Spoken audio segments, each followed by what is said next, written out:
പ്രിയപ്പെട്ട സ്വഹാബിയാണ് മഹാനായ ജാബിർ റളിയല്ലാഹു തആല അൻഹു. അല്ലാഹുവിന്റെ പ്രവാചകന്റെ സഹാബിയാണ് ജാബിർ റളിയല്ലാഹു തആല അൻഹു. രണ്ട് ആൺമക്കളാണുള്ളത്, ഭാര്യയും രണ്ട് ആൺമക്കളുമാണ്. പടച്ചവനെ അവരിങ്ങനെ സന്തോഷത്തോടെ ജീവിക്കുകയാണ്. ഒരു ദിവസം അല്ലാഹുവിന്റെ പ്രവാചകൻ സല്ലല്ലാഹു അലൈഹി വസല്ലമ തങ്ങൾ ആ വീട്ടിലേക്ക് ഭക്ഷണം കഴിക്കാൻ വരികയാണ്. ജാബിർ തങ്ങൾക്കും ഭാര്യയ്ക്കും വല്ലാത്ത സന്തോഷമായി.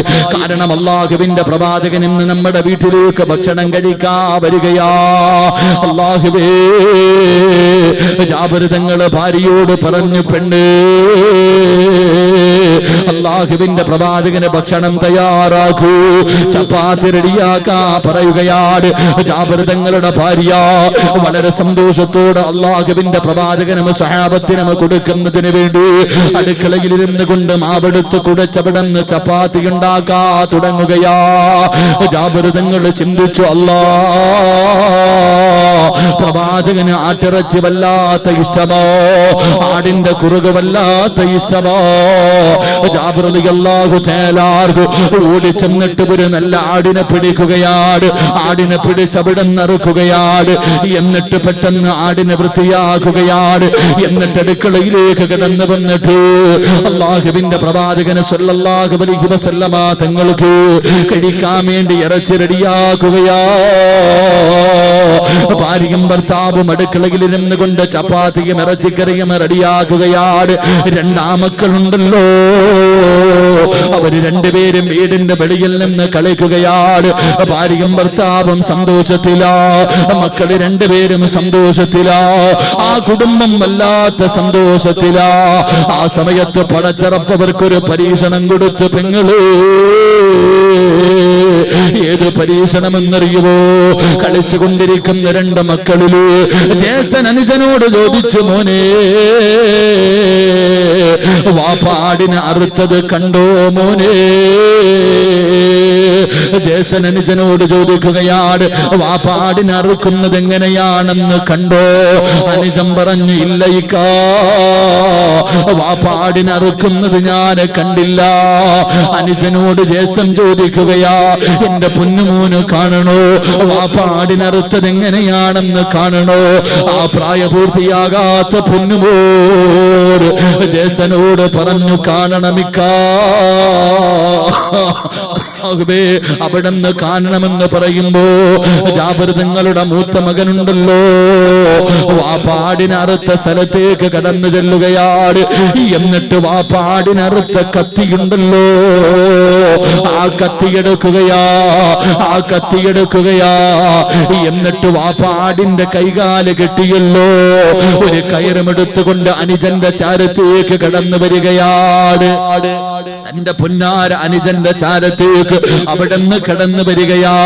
എന്നിട്ട് വാപ്പാടിന്റെ കൈകാല് കെട്ടിയതുപോലെ തന്റെ പൊന്നാര അനുജന്റെ കൈകാലുകൾ കെട്ടുകയാണ്. എന്നിട്ട് പിടിച്ച് കിടത്തുകയാ, തല പിടിച്ച് ചരിച്ചു വെക്കുകയാണ്, തല പിടിച്ച് ചരിച്ചു വെക്കുകയാണ്. അനുജന്റെ കഴുത്തിങ്ങനെ ചരിച്ചു വെച്ചിട്ട് സുബ്ഹാനല്ലാഹ്, വാപ്പാടിന് അറുത്ത കത്തിയെടുത്തിട്ട് തന്റെ അനുജന്റെ കഴുത്തിൽ വെച്ചിട്ട് അവിടെന്ന് വാപ്പാറുത്തതുപോലെ തന്റെ പൊന്നാര അനുജന്റെ കഴുത്തറുക്കുകയാ. കഴുത്തറ്റുപോയി, കഴുത്തറ്റുപോയി. തന്റെ പൊന്നാര അനുജൻ കിടന്ന് പിടയുകയാണ്. രക്തമിങ്ങനെ തെറിക്കുകയാ. ആ പൊന്നാര പൊന്നുമോന്റെ ശരീരത്തിൽ നിന്ന് രക്തമിങ്ങനെ ചാലിട്ടൊഴുകുകയാണ്. തന്റെ പൊന്നാര അനുജൻ കിടന്ന് മരണപ്രാളത്തിൽ പിടയുന്നത് കണ്ടപ്പോ എന്ത് ചെയ്യണമെന്നറിയാതെ തന്റെ കയ്യിലിരുന്ന കത്തിയെടുത്ത് വലിച്ചെറിഞ്ഞിട്ട് അവനോടുകയാ, അവനോടുകയാ. ഉയരമുള്ള ഒരു സ്ഥലത്തേക്ക് ഓടിക്കേറുകയാണ്. ആ പൊന്നുപോട് പേടിച്ച് ഉയരമുള്ള സ്ഥലത്തേക്ക് ഓടിക്കേറുമ്പോ അവന്റെ കാല് തെറ്റിയിട്ട് താഴേക്ക് വീഴുകയാ. തല വന്ന് കല്ലിലടിച്ചു. തല വന്ന് കല്ലിലടിച്ചു. ആ പൊന്നുമോന്റെ തല പൊട്ടിയിട്ട് തലച്ചോറ് തെറിക്കുകയാണ്. അല്ലാഹുവേ, ഒന്ന് കരയാ പോലും സമയം കിട്ടിയില്ല, ഒന്ന് വിളിച്ച് കരയാ പോലും കഴിഞ്ഞില്ല. ആ പൊന്നുമോന്റെ തല പൊട്ടിയിട്ട് രക്തമൊലിക്കുകയാ. രണ്ട് മക്കളും വീടിന്റെ വെളിയിൽ മരിച്ചു കിടക്കുകയാണ്. ഒന്നും അറിയാതെ ഭാര്യയും ഭർത്താവും അടുക്കളയിലിരുന്ന് ഭക്ഷണം തയ്യാറാക്കുകയാ. രണ്ടുപേരും ഒന്നും അറിഞ്ഞില്ല. അവര് വീടിനകത്തിരുന്ന് ഭക്ഷണം ഉണ്ടാക്കുകയാണ്. പെട്ടെന്ന് നെയ്യങ്ങ് തീർന്നു പോയി. ജാബിർ തങ്ങളുടെ ഭാര്യയുണ്ടല്ലോ, നെയ് വാങ്ങുന്നതിന് വേണ്ടി വീടിന്റെ വെളിയിലേക്ക് കടന്നു വരികയാണ്. നെയ് വാങ്ങുന്നതിന് വേണ്ടി വീടിന്റെ വെളിയിലേക്ക് കടന്നു ചൊല്ലുമ്പോ സുബ്ഹാനല്ലാഹ്, 9.5 മാസക്കാലം ഗർഭം ചുമന്ന മരണവേദനയുടെ വേദനയും നിന്ന് പ്രസവിച്ച തന്റെ പ്രിയപ്പെട്ട രണ്ടാമത്തെ മകനുണ്ടല്ലോ, അവന്റെ തല വേറെ കിടക്കുകയാ, അവന്റെ ഉടല് വേറെ കിടക്കുകയാ. അല്ലാഹുവേ, എന്തേ സംഭവിച്ചതെന്നറിയില്ല. തന്റെ പ്രിയപ്പെട്ട പൊന്നുമക്കൾ ഇങ്ങനെ പൊന്നുപോലെ മരിച്ചു കിടക്കുകയാണ്. ആ പ്രിയപ്പെട്ട ഉമ്മ തന്റെ പൊന്നാര മകന്റെ മയ്യത്തിന്റെ മുന്നിലിരിക്കുകയാ. അവിടെ ഇരുന്ന് കരയുകയാ, അവിടെ ഇരുന്ന് കരയുകയാ. പടച്ചവരെ, അവിടുന്ന് ചിന്തിച്ചു, അല്ലാ, എന്റെ ഭർത്താവ് ഇതറിയാ പാടില്ല, എന്റെ ഭർത്താവ് ഇതറിയാ പാടില്ല. കാരണം പൊന്നുമക്കളോട് ആ മനുഷ്യന് വല്ലാത്ത സ്നേഹമാ. എന്റെ മകൻ മരിച്ചെന്നറിഞ്ഞാൽ എന്റെ ഭർത്താവിന് താങ്ങാ കഴിയില്ലല്ലോ റബ്ബേ. റസൂലുള്ള ഭക്ഷണം കഴിക്കാൻ വരുന്ന ദിവസമാണല്ലോ, ഇന്നെന്റെ വീട് മരണ വീടാകുമല്ലോ. അതുകൊണ്ട് പ്രവാചകൻ വന്ന് ഭക്ഷണം കഴിച്ച് തിരിച്ചു പോകുന്നത് വരെ എന്റെ പൊന്നാര മകൻ മരിച്ചതറിയാ പാടില്ല. തന്റെ പ്രിയപ്പെട്ട പൊന്നുമോന്റെ മയ്യത്തെടുക്കുകയാ. എന്നിട്ട് കൊണ്ട് മാറ്റിയിട്ടിട്ട് അവിടെ നിന്നൊരു മറയെടുത്ത് മറയ്ക്കുകയാ. എന്നിട്ട് മുന്നോട്ട് നടന്നു പോകുമ്പോ സുബ്ഹാനല്ലാഹ്, മൂത്ത മകന്റെ തല പൊട്ടി ചിതറിയിട്ട് രക്തത്തിൽ കുളിച്ച് മരിച്ചു കിടക്കുകയോ. എന്താണ് സംഭവിച്ചതെന്നറിയില്ല. ആ പ്രിയപ്പെട്ട മാതാവ് തന്റെ രണ്ടാമത്തെ തന്റെ പൊന്നുപോലെ എടുത്തുകൊണ്ട് അനുജന്റെ കൂടെ കൊണ്ടുവന്ന് ജ്യേഷ്ഠനെയും കിടത്തുകയാണ്. എന്നിട്ട് കണ്ണുനീര് തുടച്ചിട്ട് വീടിനകത്തേക്ക് കടന്നു ചൊല്ലുകയാ. ഭർത്താവിനോട് പറഞ്ഞില്ല, ഭർത്താവിനോട് പറഞ്ഞില്ല. തന്റെ ഭാര്യയുടെ കണ്ണ് നിറഞ്ഞിരിക്കുന്നത് കണ്ടപ്പോ ജാബിർ തങ്ങൾ ചോദിച്ചു, പെണ്ണേ, എന്ത് പറ്റി, നീ എന്തിനാണ് കരയുന്നതെന്ന് ചോദിക്കുമ്പോ അവിടുന്ന് പറയുന്നു, സന്തോഷം കൊണ്ടാ. അല്ലാഹുവിന്റെ റസൂൽ എന്ന വീട്ടിലേക്ക് കടന്നു വരുന്ന ദിവസമാണല്ലോ. എന്റെ പ്രിയമുള്ളവരെ, ഭക്ഷണം തയ്യാറാക്കി കഴിയുമ്പോ അതാ അങ്ങ് ദൂരെ നിന്ന് അല്ലാഹുവിന്റെ പ്രവാചകന് നടന്നു വരികയാണ്. അല്ലാഹുവിന്റെ റസൂലും സഹാബത്തും നടന്നു വരികയാ. അല്ലാഹുവേ, രണ്ടുപേർക്കും വല്ലാത്ത സന്തോഷമായി. പ്രവാചകന് വീടിന്റെ മുന്നിലേക്ക് നടന്നു വരുമ്പോ മുഖറബുൽ അംലാക്ക് മലക്ക് ജിബ്രീൽ അലൈഹിസ്സലാം കടന്നു വന്നിട്ട് അവിടുന്ന് പറയുന്നു, നബിയേ, യാ റസൂലല്ലാഹ്, അല്ലാഹുവിന്റെ പ്രവാചകരെ, പോകുന്ന വീട്ടിൽ 2 ആമക്കളുണ്ട് നബിയേ, പോകുന്ന വീട്ടിൽ 2 കുട്ടികളുണ്ട് നബിയേ, അവർക്ക് അങ്ങയെ വല്ലാത്ത ഇഷ്ടമാ നബിയേ. അതുകൊണ്ട് ഭക്ഷണം കഴിക്കാനിരിക്കുമ്പോ അവരെ കൂടെ വിളിച്ചിരുത്തിയിട്ട് ഭക്ഷണം കഴിക്കണേ നബിയേ. അവരെ കൂടെ ഒരുമിച്ചിരുത്തിയിട്ട് ഭക്ഷണം കഴിക്കാവൂ. അല്ലാഹുവിന്റെ പ്രവാചകനോട് ജിബ്രീൽ എന്ന മലക്ക് വന്ന് പറഞ്ഞു കൊടുക്കുകയാ. അല്ലാഹുവിന്റെ റസൂൽ വീടിനകത്ത് കയറി അവിടുന്ന് അല്ലാഹുവേ കഴിക്കാനുള്ള ഭക്ഷണം എടുത്തു വെച്ചു. അല്ലാഹുവിന്റെ പ്രവാചകന് ഭക്ഷണത്തിന്റെ മുന്നിലിരുന്നിട്ട് അവിടുന്ന് വിളിച്ചു, ജാബിറേ, മക്കളെ കൂടെ വിളിച്ചു കൊണ്ടുവാ ജാബിറേ. ഒരുമിച്ചിരുന്ന് ഭക്ഷണം കഴിക്കാ ജാബിറേ. ജാബിർ തങ്ങളൊന്നും അറിഞ്ഞിട്ടില്ല. പടച്ചവനെ എന്തൊരു സന്തോഷമെന്നറിയോ, എന്റെ മക്കൾ എത്ര വലിയ ഭാഗ്യവാരാ.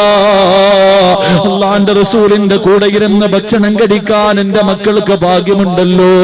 ജാബിർ തങ്ങൾ പെട്ടെന്ന് പെണ്ണ് മക്കളെ വിളിച്ചു കൊണ്ടുവാ പെണ്ണ്, അല്ലാഹുവിന്റെ റസൂലിന്റെ കൂടെ ഇരുന്ന് ഭക്ഷണം കഴിക്കാരോ. ജാബിർ തങ്ങൾ പറയേണ്ട താമസമുണ്ടല്ലോ. അല്ലാഹുവേ, ആ പെണ്ണ് പറഞ്ഞു ഇല്ല, അല്ലാഹുവിന്റെ റസൂലിനോട് ഭക്ഷണം കഴിക്കാൻ പറ, അല്ലാഹുവിന്റെ റസൂലിനോട് ഭക്ഷണം കഴിക്കാൻ പറ. അവര് വെളിയിൽ നിന്ന് കളിക്കുകയാണ്. ജാബിർ തങ്ങൾ പറഞ്ഞു പെണ്ണ് രണ്ടാമതും പറഞ്ഞു മക്കളെ വിളിക്ക്. ഇല്ല, അവര് വെളിയിൽ നിന്ന് കളിച്ചു കൊണ്ടിരിക്കുകയാണ്. അല്ലാഹുവിന്റെ പ്രവാചകനോട് ഭക്ഷണം കഴിക്കാൻ പറ. മൂന്നാമതും ഭർത്താവ് ഭാര്യയോട് ദേശത്തോട് പറഞ്ഞു പെണ്ണ് എന്റെ മക്കളെ വിളിക്ക് പെണ്ണ്, റസൂലുള്ളാഹിന്റെ കൂടെ ഇരുന്ന് ഭക്ഷണം കഴിക്കാരോ.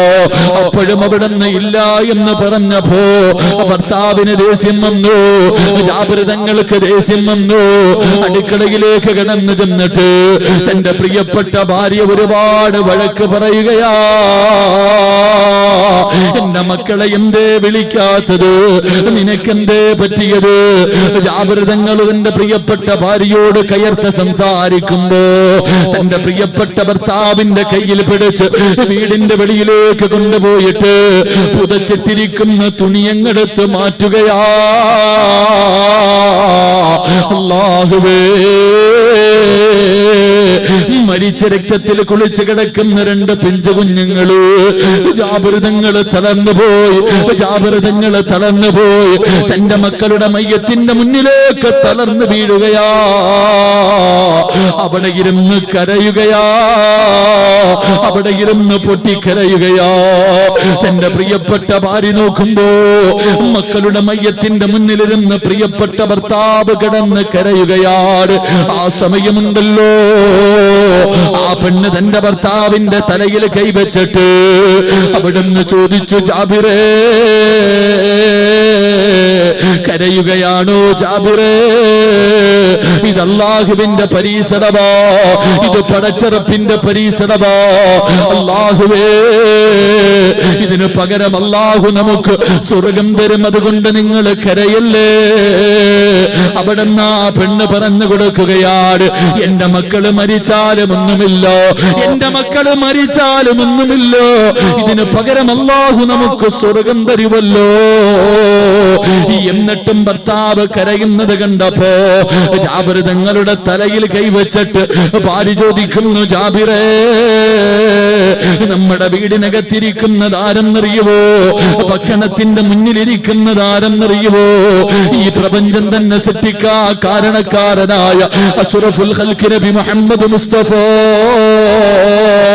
സല്ലല്ലാഹു അലൈഹി വസല്ലമ തങ്ങള് ഭക്ഷണം കഴിക്കാ വീടിന്റെ മുന്നിലിരിക്കുമ്പോ, ഭക്ഷണത്തിന്റെ മുന്നിലിരിക്കുമ്പോ സ്വന്തം വാപ്പയെക്കാല് ഉമ്മയെക്കാല് മക്കളെക്കാല് ജീവനെക്കാല് ഞാനും നിങ്ങളും സ്നേഹിക്കേണ്ട അല്ലാഹുവിന്റെ പ്രവാചകര് വീടിനകത്ത് ഭക്ഷണത്തിന്റെ മുന്നിലിരിക്കുമ്പോ മക്കളുടെ മയ്യത്തിന്റെ മുന്നിൽ കിടന്ന് കരയുകയാടോ, മക്കളുടെ മയ്യത്തിന്റെ മുന്നിലിരുന്ന് കരയുകയാടോ. ജാബിറേ തോറ്റുകൊടുക്കല്ലേ ജാബിറേ, തോറ്റുകൊടുക്കല്ലേ ജാബിറേ. അല്ലാഹു നമുക്ക് സ്വർഗം തരും ജാബിറേ. എഴുന്നേക്ക് ജാബിറേ, കണ്ണുനീര് തുടയ്ക്ക് ജാബിറേ. അല്ലാഹുവിന്റെ റസൂലിനോട് പറയല്ലേ, മക്കള് മരിച്ചത് അല്ലാഹുവിന്റെ റസൂലിനോട് പറയല്ലേ. പ്രവാചകന്റെ മനസ്സ് വേദനിക്കുമല്ലോ, ഈ കഷ്ടപ്പെട്ടത് മുഴുവനും വെറുതെയായി പോകുമല്ലോ. അതുകൊണ്ട് പ്രവാചകന് ഭക്ഷണം കഴിച്ച് തീരാതെ മക്കള് മരിച്ചത് പറയല്ലേ എന്ന് ഭാര്യ ഭർത്താവിനോട് പറഞ്ഞു കൊടുക്കുകയോ. രണ്ടുപേരും വീടിനകത്തേക്ക് കടന്നു ചെന്നു. അല്ലാഹുവിന്റെ റസൂല് അവിടുന്ന് ചോദിച്ചു, ജാബിറേ മക്കളെവിടെ ജാബിറേ? അല്ലാഹുവിന്റെ പ്രവാചകരോട് ജാബിർ തങ്ങൾ പറഞ്ഞു, ഭക്ഷണം കഴിക്ക് നബിയേ, ഭക്ഷണം കഴിക്ക് നബിയേ. പിന്നെയും അല്ലാഹുവിന്റെ പ്രവാചകൻ ചോദിച്ചു, നിന്റെ മക്കളെവിടെ? കരഞ്ഞുകൊണ്ട് ഓടിച്ചെന്നിട്ട് പറഞ്ഞു, പറഞ്ഞു, യാ റസൂലല്ലാഹ്, എന്തു പറ്റിയതെന്ന് എനിക്കറിയില്ല നബിയേ.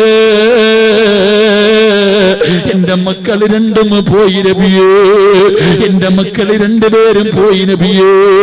രണ്ട് മക്കളും വീടിന്റെ വെളിയിൽ മരിച്ചു കിടക്കുകയാ.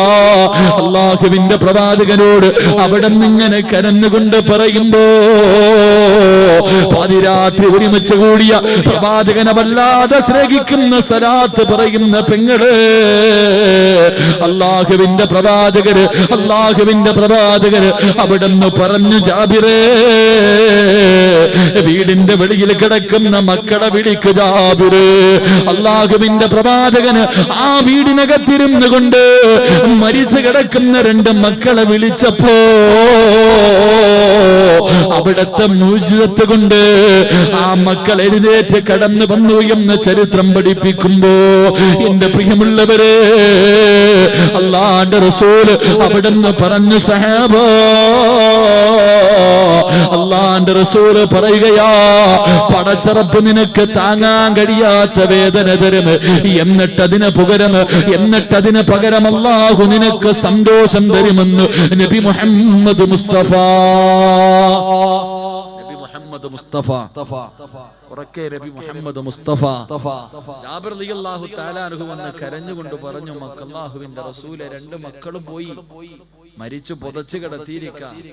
എന്റെ പ്രിയമുള്ള സഹോദരങ്ങളെ, ചരിത്രം പറയുന്നു, പ്രവാചകൻ സല്ലല്ലാഹു അലൈഹി വസല്ലമ തങ്ങൾ അവിടെ നിന്ന് വിളിച്ചപ്പോ രണ്ട് മക്കളും ചിരിക്കുന്ന മുഖത്തോടെ വീട്ടിലേക്ക് കയറി വന്നു എന്ന് ചരിത്രം പഠിപ്പിക്കുന്നു. അല്ലാഹു ഈമാൻ നൽകി അനുഗ്രഹിക്കുമാറാകട്ടെ.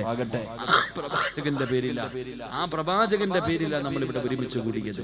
ആ പ്രവാചകന്റെ പേരിലാണ് ഓരോ വർഷവും ലക്ഷക്കണക്കിന് കോടിക്കണക്കിന് സ്വലാത്തുകൾ പറഞ്ഞിട്ട് നമ്മൾ ഇവിടെ ഒരുമിച്ച് കൂടുന്നത്.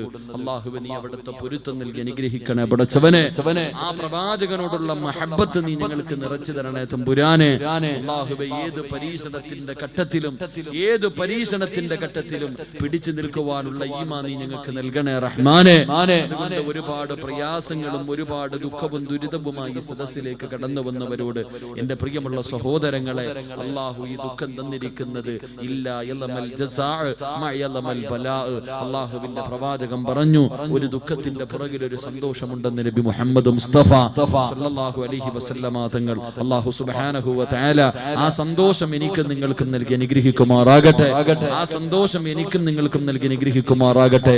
അതുകൊണ്ട് എന്റെ പ്രിയമുള്ള സഹോദരങ്ങളോട് മഹാനായ നബി മുഹമ്മദ് മുസ്തഫ സല്ലല്ലാഹു അലൈഹി വസല്ലമ തങ്ങൾ നാളെ പടച്ചറപ്പിന്റെ പരലോകത്തേക്ക് നമ്മൾ കടന്നു ചെല്ലുമ്പോ ജനങ്ങൾ മുഴുവനും അബുൽ ബശർ ആദം നബി അലൈഹിസ്സലാമിന്റെ മുന്നിലേക്ക് കടന്നു ചെല്ലും. അല്ലാഹുവിന്റെ ഖുർആൻ പറഞ്ഞു, യൗമ യഫിറുൽ മർഉ മിൻ അഖി വ ഉമ്മിഹി വ അബി വ സ്വഹിബതിഹി വ ബനി. ഉമ്മ തിരിഞ്ഞു നോക്കില്ല, വാപ്പ തിരിഞ്ഞു നോക്കില്ല, മക്കൾ തിരിഞ്ഞു നോക്കില്ല, കൂടപ്പറപ്പ് തിരിഞ്ഞു നോക്കില്ല. ഒരു മനുഷ്യനും തിരിഞ്ഞു നോക്കാത്ത ദിവസം എന്റെ പ്രിയമുള്ളവരെ, ജനങ്ങൾ മുഴുവനും ആദം നബിയുടെ മുന്നിൽ ചെന്ന് പൊട്ടിക്കരഞ്ഞുകൊണ്ട് പറയും, വാപ്പാ, നിങ്ങൾ അല്ലാഹുവാണ് സൃഷ്ടിച്ചത്, നിങ്ങൾക്ക് റൂഹ് ഊതിയത് അല്ലാഹുവാണ്, നിങ്ങൾ ജീവിച്ചത് സ്വർഗത്തിലാണ്, അതുകൊണ്ട് ആ സ്വർഗത്തിലേക്ക് ഞങ്ങളെ ഒന്ന് കയ്യിൽ പിടിച്ചു കൊണ്ടുപോകുമോ എന്ന് ആദം നബിയുടെ മുന്നിൽ പോയി മക്കളൊക്കെ കരഞ്ഞുകൊണ്ട് ചോദിക്കുമ്പോ ആദം നബി പറയും, മക്കളെ, നിങ്ങളെ സഹായിക്കാൻ എന്നെ കൊണ്ട് കഴിയില്ല, കാരണം എന്റെ കാര്യം തന്നെ ഇന്ന് കഷ്ടകാലമാണ്, ഇന്ന് എന്റെ കാര്യത്തിൽ തന്നെ ഞാൻ രക്ഷപ്പെടുമോ എന്ന വിഷയത്തിൽ എനിക്ക് തന്നെ വല്ലാത്ത പ്രയാസമാ. നൂഹ് നബിയെ കാണിച്ചു കൊടുക്കും, 950 വർഷക്കാലം ദഅവത്ത് നടത്തിയ നബിയ ചെന്ന് ചോദിക്കാൻ ഞാനും നിങ്ങളും ഓടും. നൂഹ് നബി അലൈഹിസ്സലാമിന്റെ മുന്നിൽ ചെന്ന് കരഞ്ഞുകൊണ്ട് ചോദിക്കുമ്പോ നൂഹ് നബിയും പറയും, എനിക്ക് നിങ്ങളെ സഹായിക്കാൻ കഴിയില്ല. അവിടെ നിന്ന് മൂസാ നബി, അവിടെ നിന്ന് ഇബ്രാഹിം നബി, എന്റെ പ്രിയമുള്ളവരെ, ഈസാ നബി അലൈഹിസ്സലാം വരെയുള്ള സർവ്വ പ്രവാചകന്മാരുടെ മുന്നിലും ഞാനും നിങ്ങളും മൂടി നടക്കും. ഒരാളും നമ്മളെ സഹായിക്കില്ല, ഒരു മനുഷ്യനും നമ്മളെ പരിഗണിക്കില്ല. അവസാനം നമ്മളെ കയ്യിൽ പിടിച്ച് സ്വർഗത്തിൽ കൊണ്ടുപോകാൻ മഹാനായ അഷ്റഫുൽ ഖൽഖ് നബി മുഹമ്മദ് മുസ്തഫ സല്ലല്ലാഹു അലൈഹി വസല്ലമ തങ്ങൾ മാത്രമേ കാണൂ. ആ പ്രവാചകന്റെ ശഫാഅത്ത് കിട്ടി സ്വർഗത്തിൽ കിടക്കുന്ന ഭാഗ്യവാന്മാരിൽ അല്ലാഹു എന്നെയും നിങ്ങളെയും ഉൾപ്പെടുത്തി അനുഗ്രഹിക്കുമാറാകട്ടെ. പ്രിയപ്പെട്ട സഹോദരങ്ങളോട്, എന്റെ പ്രിയപ്പെട്ട സഹോദരങ്ങളോട്, അല്ലാഹുവിന്റെ പ്രവാചകൻ സല്ലല്ലാഹു അലൈഹി വസല്ലമ തങ്ങളുടെ പേരിൽ സ്വലാത്തുകൾ പറഞ്ഞ് ഈ സദസ്സിൽ ഒരുമിച്ച് കൂടിയവരോട് എനിക്ക് ഓർമ്മപ്പെടുത്താൻ ഖുർആനിലെ ഒരേ ഒരു ആയത്തേ ഉള്ളൂ.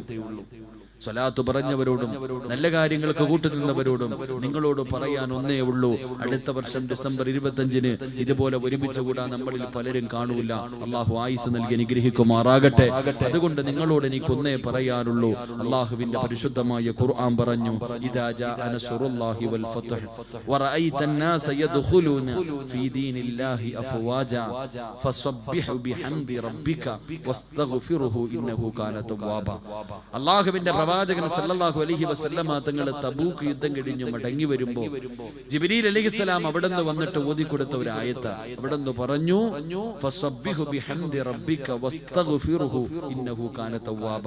ഈ സൂറത്തിന്റെ ഉള്ളടക്കം, നബിയെ അങ്ങക്ക് പടച്ച റബ്ബിന്റെ മുന്നിലേക്ക് മടങ്ങി പോകാൻ സമയമായി, അതുകൊണ്ട് തയ്യാറെടുക്ക് നബിയെ, ഇബാദത്തുകൾ അധികരിപ്പിക്കു നബിയെ, ഇസ്തിഗ്ഫാറുകൾ അധികരിപ്പിക്കു നബിയെ, ദിക്റുകൾ അധികരിപ്പിക്കു നബിയെ, മരണത്തിന് വേണ്ടി തയ്യാറെടുത്തുകൊള്ളുക എന്ന് പരിശുദ്ധമായ ഖുർആൻ വന്ന് ജിബ്രീൽ അലൈഹിസ്സലാം ഓതിക്കൊടുത്തെങ്കിൽ എന്റെ പ്രിയമുള്ളവരെ, എനിക്ക് നിങ്ങളോടും എന്റെ നഫ്സിനോടും പറയാനുള്ളത്, നമ്മളും മരിക്കേണ്ടവരാ. ആ മരണത്തിന് വേണ്ടി തയ്യാറെടുക്കുക, ആ മരണത്തിന് വേണ്ടി എന്തെങ്കിലും ഒന്ന് കരുതി വെക്കുക. എന്റെ പ്രിയമുള്ള സഹോദരങ്ങളെ, നമ്മളെ കൊണ്ട് താങ്ങാൻ കഴിയാത്തതാണ്. എല്ലാവർക്കും മരണം. അല്ലാഹുവിന്റെ ഖുർആൻ പറഞ്ഞു, കുല്ലു നഫ്സിൻ ദാഇഖത്തുൽ മൗത്ത്. മരണത്തിന് ഒരു രുചിയുണ്ടെന്ന് ഖുർആൻ പറയുന്നു. മരണത്തിന് ഒരു രുചിയുണ്ടെന്ന് അള്ളാഹുവിന്റെ ഖുർആനാ പറഞ്ഞത്. അള്ളാഹു ആ രുചി എളുപ്പത്തിലാക്കി തരുമാറാകട്ടെ. എന്റെ പ്രിയമുള്ള സഹോദരങ്ങളെ, ചിലർക്കത് നല്ലതായിരിക്കും. മഹാനായ നബിയനാ റസൂലുള്ളാഹി സ്വല്ലല്ലാഹു അലൈഹി വസല്ലമ തങ്ങൾ അവിടുന്ന് രോഗം പിടിച്ചു കിടക്കുമ്പോൾ അള്ളാഹുവിന്റെ പ്രവാചകൻ സല്ലല്ലാഹു അലൈഹി വസല്ലമ തങ്ങളുടെ വഫാത്ത് പറയാതെ നമുക്ക് പിരിയാൻ കഴിയില്ല.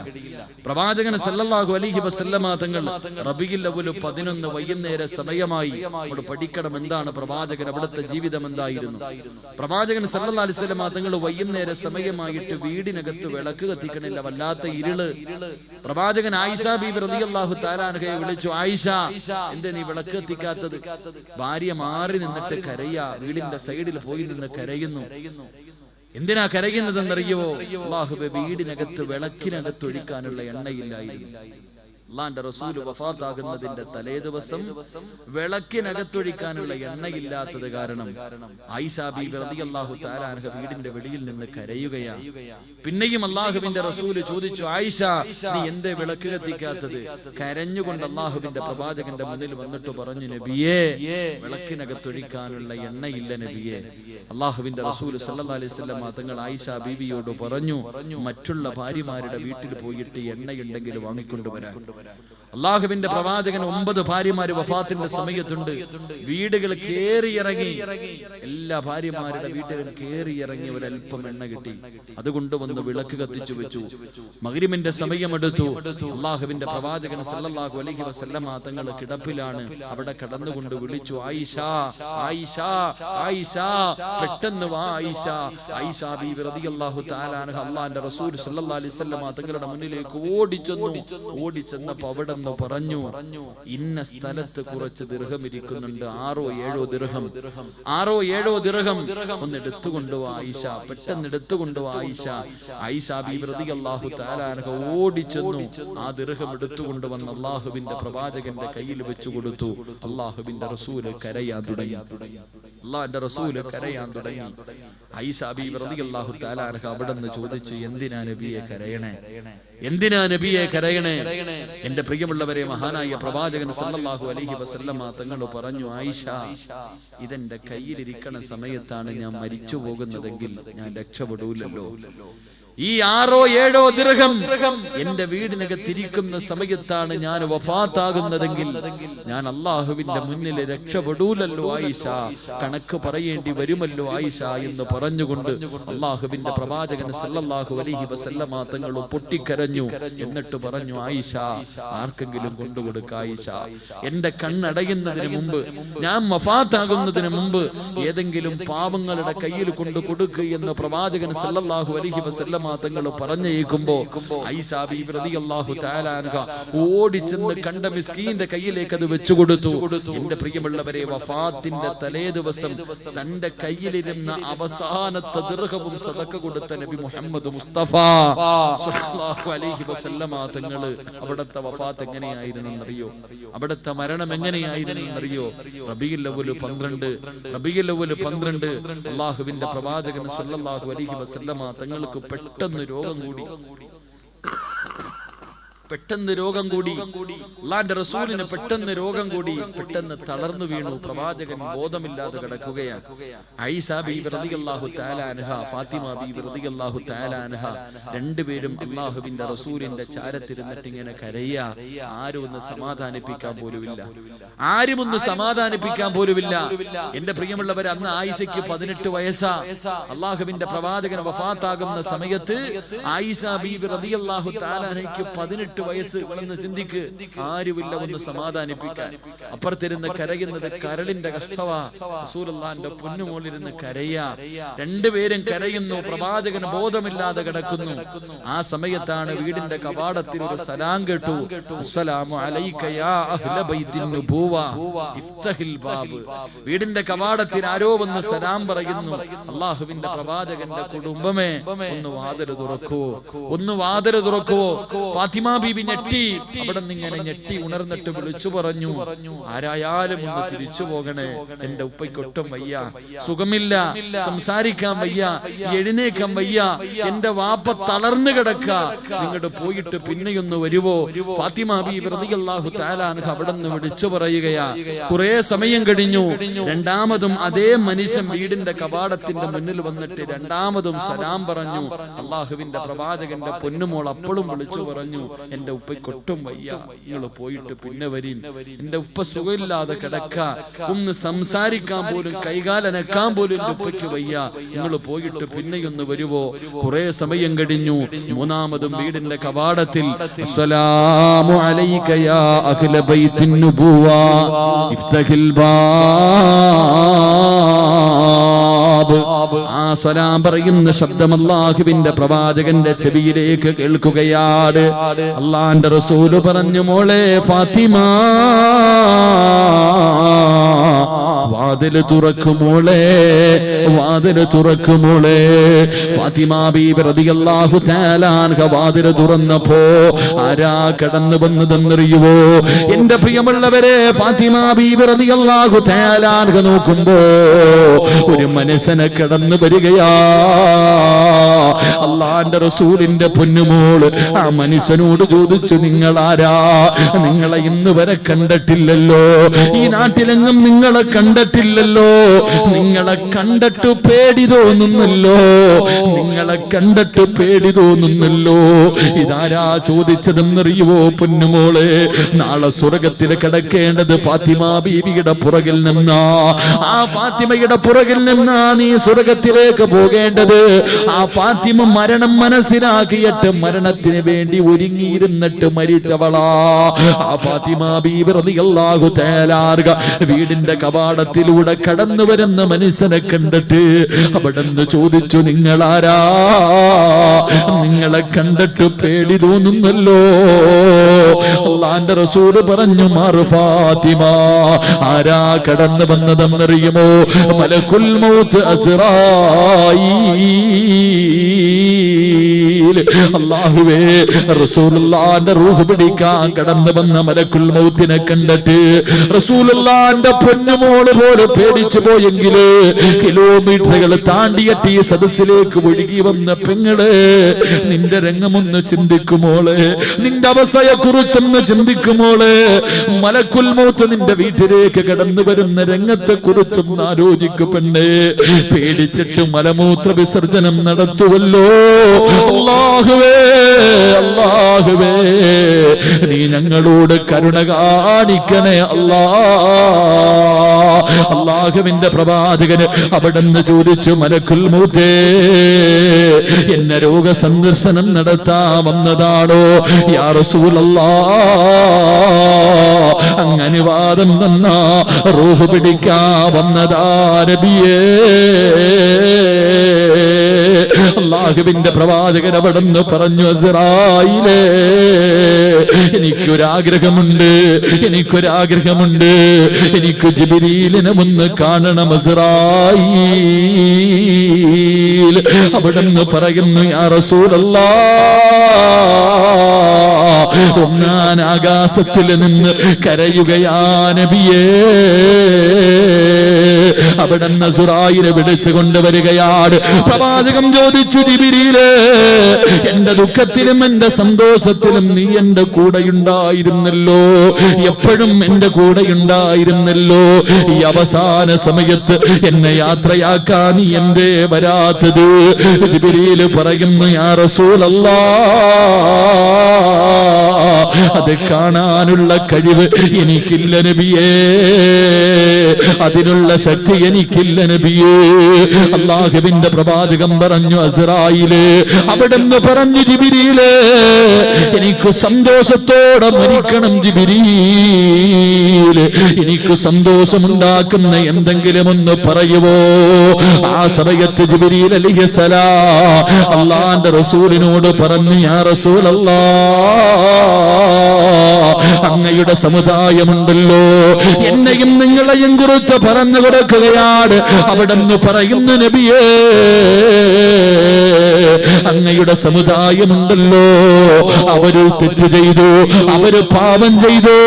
തൊണ്ടക്കുടിയിലേക്ക് റൂഹെത്തുന്നതിന് മുമ്പ് അല്ലാഹുവേ, അസ്റായീൽ അലൈഹിസ്സലാം റൂഹ് പിടിച്ച് അവരുടെ തൊണ്ടക്കുടിയിൽ റൂഹെത്തുന്നതിന് 1 മിനിറ്റ് മുമ്പ് ചെയ്തു പോയ പാപങ്ങളെ കുറിച്ച് തൗബ ചെയ്താൽ അല്ലാഹു അവരുടെ തൗബ സ്വീകരിക്കും നബിയേ. മരിക്കുന്നതിന് 1 സെക്കൻഡ് മുമ്പ്, തൊണ്ടക്കുടിയിൽ റൂഹെത്തുന്നതിന് മുമ്പ് പടച്ചവരെ ചെയ്തു പോയ പാപങ്ങൾ ആരെങ്കിലും ഏറ്റു പറഞ്ഞോ, അവന്റെ പാപങ്ങൾ അല്ലാഹു പുറത്തു കൊടുക്കുമെന്ന് അവിടെന്ന് പറയുമ്പോ സന്തോഷത്തോടെ പറഞ്ഞു, അസ്റായീൽ റൂഹ് പിടിക്കുക, അസ്റായീൽ. മലക്കുൽ മൗത്ത് റൂഹ് പിടിക്കാൻ തുടങ്ങി. പ്രവാചകന് വേദന സഹിക്കുന്നില്ല, തിരിഞ്ഞും മറിഞ്ഞും കിടക്കുകയാണ്. അല്ലാഹുവിന്റെ റസൂൽ എഴുന്നേൽക്കുന്നുണ്ട്. അല്ലാഹുവിന്റെ റസൂൽ വല്ലാത്ത വേദനയാ, അവിടുന്ന് കിടന്ന് പിടയുകയാണ്. വേദന സഹിക്കാൻ കഴിയാതെ കിടന്ന് പിടയുകയാ. വേദന സഹിക്കാൻ കഴിയാതെ വന്നപ്പോ അല്ലാഹുവിന്റെ റസൂൽ പറഞ്ഞു പോയി, അസ്റായീലേ, ഒന്ന് പതുക്കെ പിടിക്കുക അസ്റായീൽ, എനിക്ക് വേദനിക്കുന്നു അസ്റായീൽ, എന്നെ കൊണ്ട് താങ്ങാൻ കഴിയുന്നില്ല അസ്റായീൽ. അല്ലാഹുവിന്റെ റസൂൽ അവിടുന്ന് കരഞ്ഞുകൊണ്ട് പറയുമ്പോ മലക്കുൽ മൗത്ത് ഇരുന്ന് കരയുകയാ, യാ റസൂലല്ലാഹ്, എത്രയോ പ്രവാചകന്മാരുടെ റൂഹ് പിടിച്ച കയ്യാ നബിയേ, പിഞ്ചു കുഞ്ഞുങ്ങളുടെ റൂഹ് പോലെ എന്റെ കൈ കൊണ്ട് ഞാൻ പിടിച്ചിട്ടുണ്ട് നബിയേ. ഇന്ന് വരെ എന്റെ കൈ വിറച്ചിട്ടില്ല നബിയേ. ഇന്ന് വരെ ഒരാളുടെ റൂഹ് പിടിക്കുമ്പോഴും എന്റെ കൈ വിറച്ചിട്ടില്ല നബിയേ. പക്ഷേ യാ റസൂലല്ലാഹ്, ഇന്നെന്റെ കൈ വിറയ്ക്കുന്നു നബിയേ. എനിക്കിതിനെക്കാളും മയമായി റൂഹ് പിടിക്കാൻ അറിയില്ല നബിയേ. അല്ലാഹുവിന്റെ റസൂൽ കിടന്ന് പിടയുകയാണ്. ആയിഷാ ബീബി ഓടി വന്നു. അല്ലാഹുവിന്റെ റസൂലിന്റെ മടിയെടുത്ത് തലയിൽ വെച്ചു. തലയെടുത്ത് മടിയിൽ വെച്ചിട്ട് ഫാത്തിമ ബീബി വെള്ളം കൊണ്ടുവന്നു. ആയിഷാ ബീബി തുണിമുക്കിയിട്ട് പ്രവാചകന്റെ മുഖം തുടയ്ക്കുകയാ. അല്ലാഹുവിന്റെ റസൂലിന്റെ കൈകാല് തുടയ്ക്കുകയാ. വേദന സഹിക്കുന്നില്ല, വേദന സഹിക്കുന്നില്ല. തന്റെ 18 വയസ്സുള്ള ഭാര്യയോട് അല്ലാഹുവിന്റെ റസൂൽ പറഞ്ഞു, ആയിഷാ, ഇന്ന ലിൽ മൗതി ലസകറാ, മരണത്തിന് വല്ലാത്ത വേദനയായിഷാ, മരണത്തിന് വല്ലാത്ത വേദനയായിഷാ. എന്റെ പ്രിയപ്പെട്ട ചെറുപ്പക്കാരാ, എപ്പോഴെവിടെ വെച്ചാണ് വരുന്നതെന്നറിയില്ല പോരെ. അനുഭവിക്കണ്ടേടാ ചെറുപ്പക്കാരാ. എന്റെ പ്രിയപ്പെട്ട വാപ്പാ, നീ പോകേണ്ടവനല്ലേ. ഒരു ദിവസം അസ്റായീലിനെ നിന്റെ കണ്ണുകൊണ്ട് കാണേണ്ടവരല്ലേ. ആ രംഗമെന്തേ ചിന്തിക്കാത്തത്? അല്ലാഹുവേ വായിലൂടെ തീപണ്ടങ്ങള് പടച്ചവനെ ദുർഗന്ധമടിക്കുന്ന രൂപത്തില് ആകാശത്തോളം ഉയരമുള്ള രൂപത്തില് മലക്കുൽ മൗത്തിനെ കണ്ടാ നിന്നെ കൊണ്ട് താങ്ങാൻ കഴിയുമോ ഉപ്പാ? അതുകൊണ്ട് എന്റെ പ്രിയപ്പെട്ട പെങ്ങളോട് പറയുകയാ, അല്ലാഹുവിന്റെ റസൂല് നിന്നോടാ പറഞ്ഞത്. പെങ്ങളെ ആയിഷയോട് പറഞ്ഞാൽ അത് നിന്നോടുമാ പറഞ്ഞത്. മോളെ മരണത്തിന് വല്ലാത്ത വേദനയാ, തയ്യാറെടുക്കണേ, ഒരുങ്ങിയിരിക്കണേ, ദുആ ചെയ്യണേ. അല്ലാഹുവിന്റെ റസൂല് പറയുമ്പോ അവസാനം വേദന സഹിക്കാൻ കഴിയാതെ പ്രവാചകൻ എഴുന്നേറ്റ് ആയിഷ ബീവിയുടെ നെഞ്ചിലിങ്ങനെ ചാരിയിരിക്കുകയാ. അല്ലാഹുവേ, അവസാനമുണ്ടല്ലോ തന്റെ പ്രിയപ്പെട്ട വളർത്തു മകനായ ഉസാമ റളിയല്ലാഹു തആല അൻഹു പ്രവാചകന്റെ വളർത്തു മകനാണ്. വീടിന്റെ കവാടത്തിന്റെ മുന്നിലെത്തിയപ്പോ അപ്പോഴും അല്ലാഹുവിന്റെ റസൂല് തന്റെ കൈ ഇങ്ങനെ ചെറുതായിട്ട് ഉയർത്തുകയാണ്. രണ്ട് കൈയും ഇങ്ങനെ ചെറുതായിട്ട് ഉയർത്തിയിട്ട് അല്ലാഹുവിന്റെ റസൂല് ആംഗ്യം കാണിക്കുന്നു, മോനെ ഉസാമ ഒന്ന് ദുആ ചെയ്യുമോരേ, എന്റെ മരണവേദന അല്ലാഹു കുറച്ചു തരാറ്, പടച്ച റബ്ബിനോട് കരുണ കാണിക്കാറ്, ഒന്ന് ദുആ ചെയ്യുമോനെ. തന്റെ വീടിനകത്തിരുന്ന അവസാനത്തെ ദൃഹവും പാവപ്പെട്ടവന് കൊടുത്ത പ്രവാചകന്റെ വഫാത്ത് ഇങ്ങനെയാണെങ്കിലോ എന്റെ പ്രിയമുള്ളവരെ, നമ്മുടെ അവസ്ഥയെ കുറിച്ച് ചിന്തിക്കാറുണ്ടോ? നിസ്കരിക്കാത്ത, നല്ല കാര്യങ്ങൾ ചെയ്യാത്ത, അഹങ്കാരികളെ പോലെ നടക്കുന്ന, കോടാനുകോടി പാപം ചെയ്തിട്ട് ഒന്ന് കരയാ പോലും മനസ്സില്ലാത്ത എന്റെയും നിങ്ങളുടെയും മരണമെങ്ങനെയാ? അല്ലാഹുവേ, അല്ലാഹുവേ, ഈ സദസ്സിലിരുന്നതിന്റെ ബർക്കത്ത് കൊണ്ടെങ്കിലും നീ ഞങ്ങൾക്ക് നല്ല മരണം തരണേ അല്ലാ. ഞങ്ങളുടെ മരണവേദന കുറച്ച് തരണേ അല്ലാ. വെള്ളിയാഴ്ച രാവിലെ ഒരു ശഹീദിനെ പോലെ മരിക്കാൻ നീ ഭാഗ്യം തരണേ അല്ലാ.